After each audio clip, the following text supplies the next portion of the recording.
que é aprender. E ninguém perguntava para que isso, para que serve isso. Mas nós pensávamos, para que serviria isso? As ideias centrais dessa educação eram a autoridade, a ordem e a disciplina. Não arrastar cadeiras era tão importante como qualquer outra coisa. Pessoas que arrastavam cadeiras eram maus alunos, péssimos cristãos, cidadãos terríveis, subversivos, como esses comunistas que estão lutando no Brasil. Arrastar cadeiras era sinal de falta de caráter. Bem, tudo isso, gente, enfatizando a memória, que você sabe, usar o termo técnico que nós professores usamos, a taxonomia, era baseada praticamente na memória. A repetição de valores seria um patamar identificado, predominando sobre os outros patamares. Essa escola nos formou, nos custou muito trabalho, e a uniformidade, inclusive, do uniforme escolar, do comportamento. Eu não peguei mais isso, mas a geração anterior falava, eu não peguei isso, que alunos canhotos tinham o braço amarrado às costas, para aprenderem a escrever da única forma correta, que era com a mão direita. Isso era feito em quase todo mundo, amarrava-se o braço do canhoto às costas. Hoje tudo foi invertido. Quando se constatou na infância que eu tinha pé chato, usei uma belíssima botinha ortopédica, que estimulou muito minha sociabilidade. Era de uma beleza indescritível, eu tinha que usar sempre. Meu ortopedista diz hoje que não há mais pé chato. O pé chato é uma característica de algumas pessoas, como o olho claro ou qualquer outro. Não há mais pé chato. Há muita gente chata, mas não há pé chato. Hoje não há mais a ideia da uniformidade, nós substituímos pelo contrário. É válido porque eu penso assim. Pela primeira vez na minha vida, gente, corrijo trabalhos e provas há anos. Corrigiu de sempre um aluno que escreve ascensão com C cedilha, é quase uma sina. É quase uma sina em história econômica com acento e ascensão com C cedilha. Coloquei essa, um aluno me diz: não, professor, eu escrevo assim. Não, eu vi, só que está errado. Não, mas é o meu jeito. Mas o jeito está errado. Criou-se uma nova gramática do indivíduo, onde a maneira que ele usa é válida porque ele usa. Ou seja, ao invés do dialeto, surge o individueto, do qual ele fala uma língua que é dele e que é válida em si. É claro que nós podemos discutir em linguística o que é a gramática normativa, mas não é isso que está em jogo. O que está em jogo é o nosso quase absoluto egoísmo, nossa quase absoluta individualidade neste momento. O indivíduo devia se adaptar ao todo social e ser normal. Ser normal era desejável. Na porta da escola, alguém investigava se a saia das meninas tinha 2 machos. É interessante pensar isso, né? Se tinha 2 machos atrás de cada menina, um macho atrás, 2 na frente. Eu nunca sei onde estavam os machos, mas a saia das meninas tinha que ter. Se nós tínhamos uma meia carpim bege, se a nossa calça azul marinho era suficientemente azul marinho, se o sapato era preto, em dia de educação física, se tínhamos o que chute ou a conga.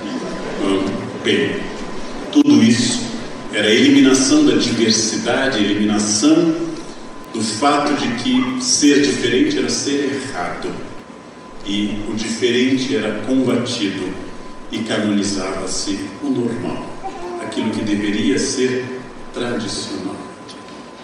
Na hora de atividades manuais, aos rapazes cabia serrar madeira, e as moças, a geração que eu ainda tenho, minha irmã fez muito isso, aula de bordado.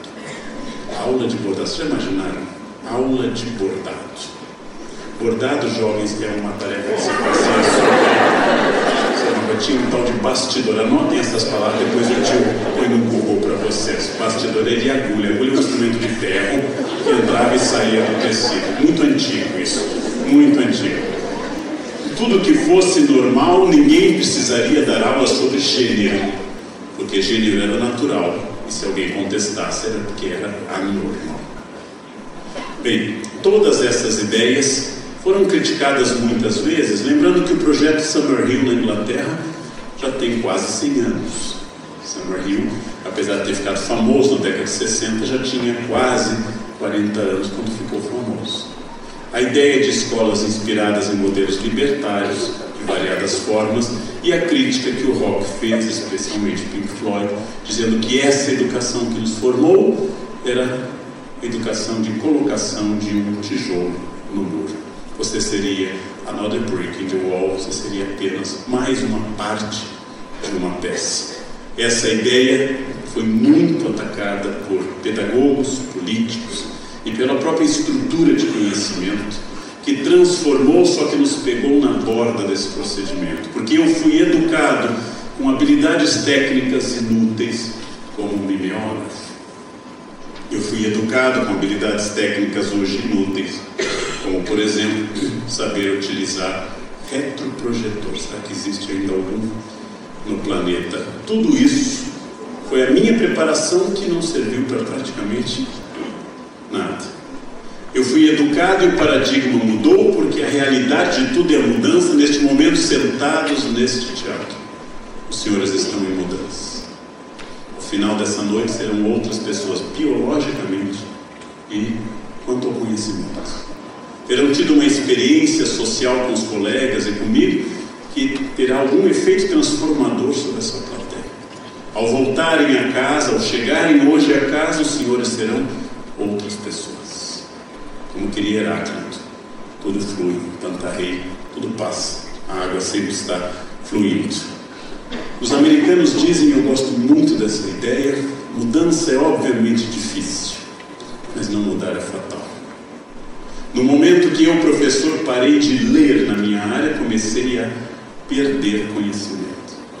Só existe uma capacidade humana, ou estou somando ou estou perdendo. No momento que eu parei de pensar, eu passei a emburrecer. No momento que eu parei de ler, eu parei de pensar. No momento que eu parei de mudar, eu passei a decair. É a condição essencial de todo profissional, em particular de um professor. Não mudar é fatal, ainda que a mudança seja difícil. Considero, por uma questão quase que de tradição de gênero, que os homens são ainda mais resistentes à mudança. Aos homens em geral basta a felicidade, um televisor e da comida. Tendo essas duas coisas, o gênero masculino vai a bodas de ouro fácil, tranquilo. Muita comida e boa televisão, tanto faz. As mulheres são mais dadas à mudança e à vontade de mudar. 75% dos divórcios no Brasil, censo de 2010, são pedidos de mulheres, divórcios litigiosos. É curioso porque o casamento parece uma iniciativa feminina. Durante um casamento tradicional, a noiva entra senhora de si na igreja, olhando para tudo que ela escolheu, flor, roupa das madrinhas, música. O noivo entra admiradíssimo, porque ele não tem a menor noção do que está acontecendo. Tudo é novidade para ele. Ele foi convidado porque tem uma certa importância, mas é sempre o mais admirado, boca aberta, olhando para os lados. Ele não sabe de nada. A mudança é inevitável, porém, educar para um outro mundo e para um outro tempo, se eu não fui preparado para isso, essa não é a minha habilidade, é um grande desafio. É muito desafiador que eu consiga preparar pessoas que na prática dominam mais a técnica que os fará chegar a este mundo. Todo jovem de 14 anos sabe mais de computador que todos os senhores e eu. Todo jovem de 15 anos domina mais a internet do que nós. Ou seja, os mecanismos centrais da transformação tecnológica de hoje, redes sociais, mundo da internet, computadores, todos eles são mais dominados por quem deveríamos ensinar do que por nós mesmos. Ou seja, temos diante de nós uma dificuldade enorme de decidir caminhos. Só que essa dúvida é boa. Essa dúvida é positiva. É o início de uma ressignificação do ato de pensar e do ato de ser professor. É mais difícil eu ser professor hoje, mas acho que tem uma compensação enorme de não ficar repetindo fórmulas. Tudo se transforma rapidamente. Em 1848, aos 30 anos de idade, Marx previu que no futuro tudo que era sólido desmancharia no ar. Manifesto de 48. Marshall Berman tornou isso o título de um belíssimo livro. E esta é uma realidade profética ótima. Tudo que é sólido desmanchou no ar. Antes, todo o processo de conhecimento era obter o dado, transmiti-lo e fixá-lo. Este era o processo de conhecimento. Depois, o processo de conhecimento passou a ser a filtragem de dados válidos. Como conseguir esses dados válidos? Vou usar apenas uma palavra mais sofisticada filosoficamente hoje. O desafio epistemológico, entendendo por epistemologia a maneira de eu validar o conhecimento. Como é que eu valido? Como é que eu chancelo? Como é que eu dou concordância ou discordância a um dado? Este é o grande desafio. Por isso que hoje é inconcebível uma avaliação que enfatize identificar.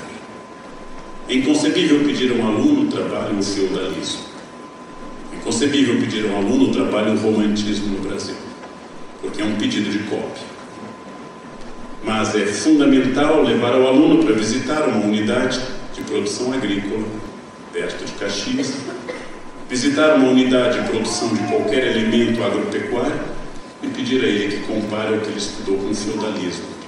O que é de diferente em relação àquilo? É inconcebível pedir hoje o retorno de um dado pronto, mas lançar uma questão problema. Os gregos disseram que era uma democracia quando apenas 10% da população votava, excluindo mulheres, escravos e estrangeiros, metecos. Comparado com nossa estrutura de democracia de massas, onde crescemos e onde retrocedemos em relação aos gregos. Ou seja, questões que façam o aluno pensar. Questões que parem de pensar apenas o mundo, mas como é que valida este mundo? Educar hoje, mais do que fornecer instruções, é fornecer ferramenta para obter conhecimento. Ensinar ao aluno que nem tudo que flui pela rede é verdade. Ensinar ao aluno que é o preconceito, do qual a internet está quase tomada como erva daninha. Ensinar ao aluno onde ele pode identificar os 4 preconceitos principais, que são o racismo, a misoginia, a demofobia e a homofobia. Ensinar onde ele pode procurar na internet para se precaver dos discursos preconceituosos. Ou seja, voltamos a valores. Por isso, que mais do que nunca, mais ainda do que no passado, educar consciência e cidadania hoje é mais importante do que conteúdo. Um dos pressupostos da escola sem partido é que eu possa usar conteúdo sem educação crítica ou sem cidadania. Seria melhor chamá-la de escola do meu partido ou da minha igreja. É impossível porque não há um conteúdo neutro. Desafiei no Roda Viva que alguém me dissesse uma aula de história que fosse neutra, a não ser que eu entenda que seria uma aula de dar fatos. Dia 16 de outubro de 1793, Maria Antonieta teve sua cabeça decapitada por uma guilhotina ao 12h15 na Praça da Revolução. Todo mundo entendeu? Isso foi bom ou mal? Não posso tomar partido. Só cai na prova 16 de outubro, 12h15. Alguma dúvida? Alguém não ouviu? 12h15. Antonieta, ela pisou no pé do carrasco Samson e disse: desculpe, isso não ocorrerá de novo. Essa foi a sua última frase. Alguém não entendeu? Cai na prova assim: Samson foi o carrasco. A não ser que eu entenda a história como essa imbecilidade